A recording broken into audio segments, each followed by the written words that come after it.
CM Punk is all elite. What a time to be a wrestling fan. This is your weekly BTE review. Today we're looking at episode 270, which is aptly titled CM Punk. I'm GG at GG on Wrestling, and this is your weekly BTE review.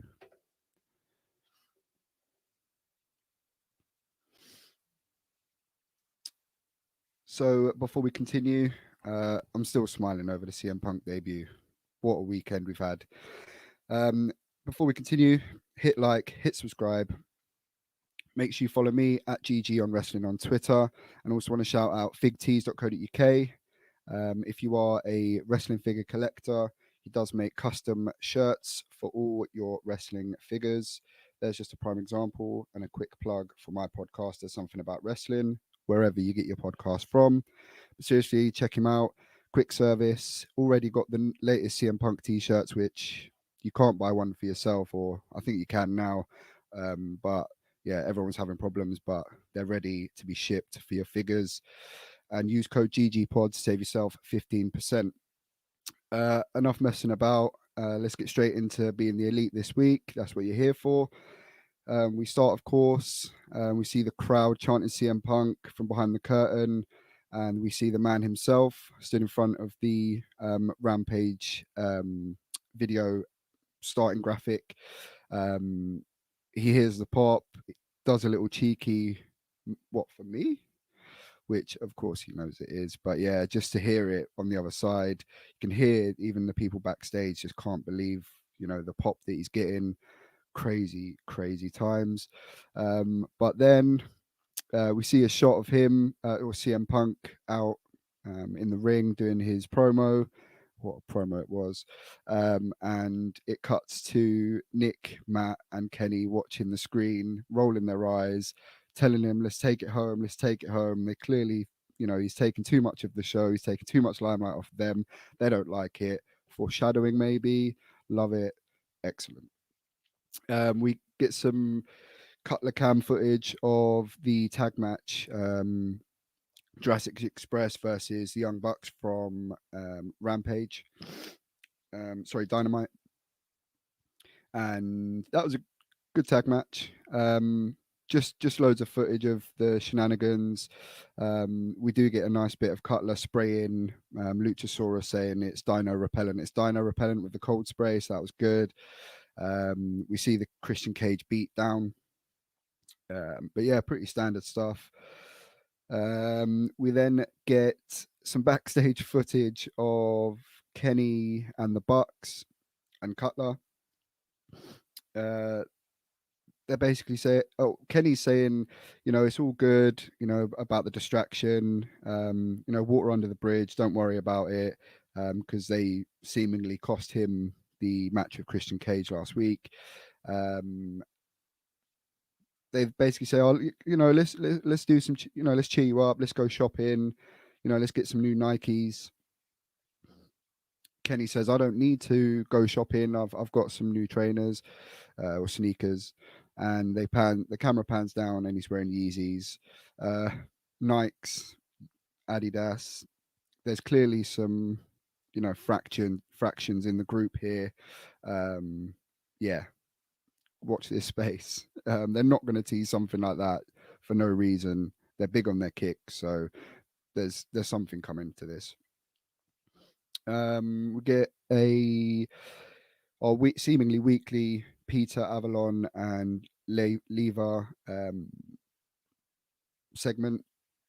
This one was cute. This was a riff on the Love Actually scene with the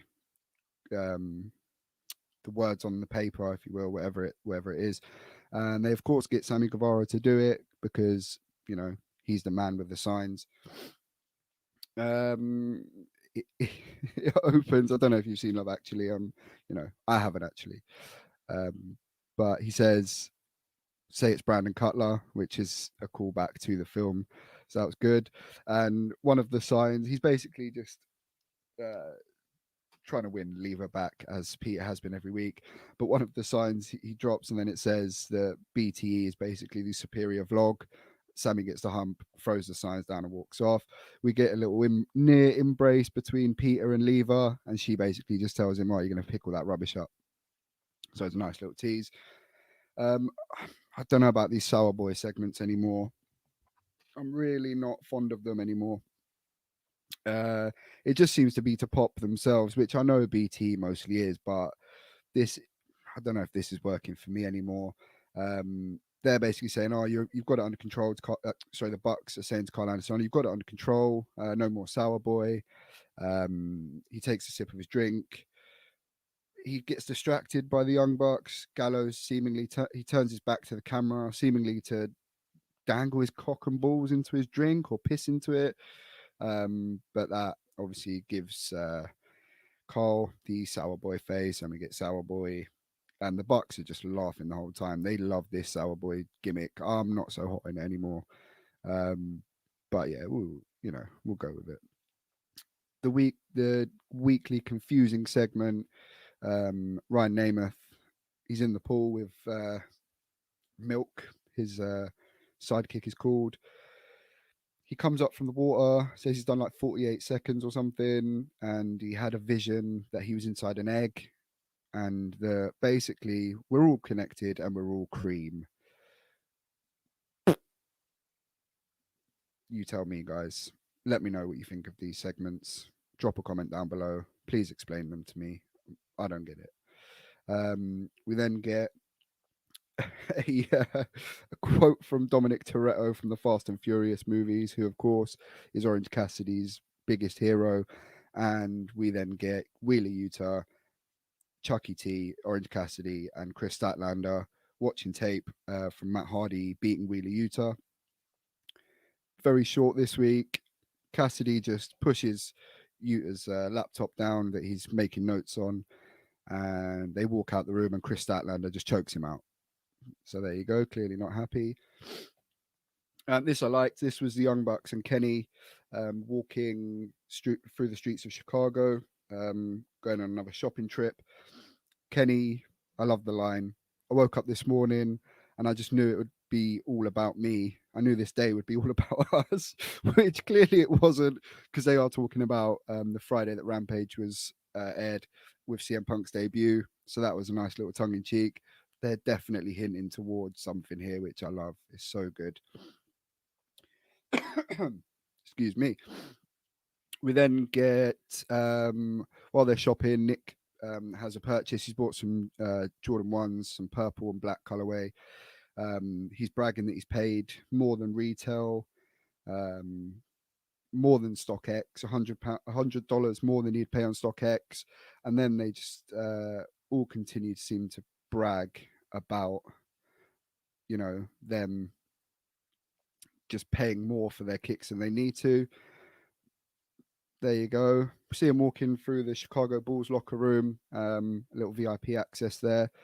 We then get 2.0, still on the hunt for Jeff Palmer, who, of course, is fake Sting.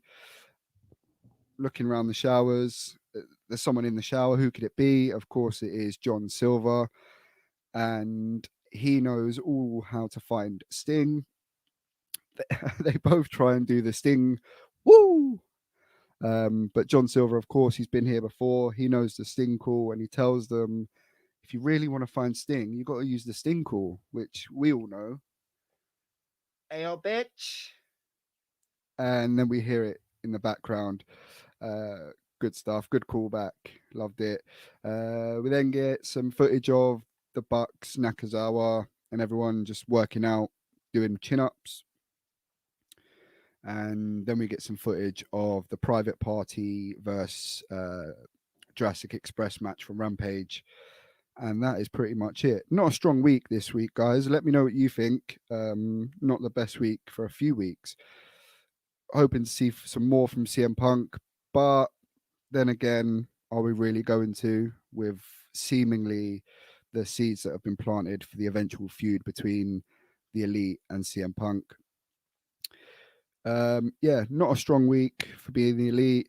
Not the best week. Not a huge lot to talk about this week, but please let me know your highlights from this week. At me, GG on Wrestling on Twitter. Like, comment, subscribe. Let me know your thoughts. And that is about it for the show this week. Nice and short. Make sure you hit up figtees.co.uk and use code GGPod to save yourself 15% on your custom figure shirts.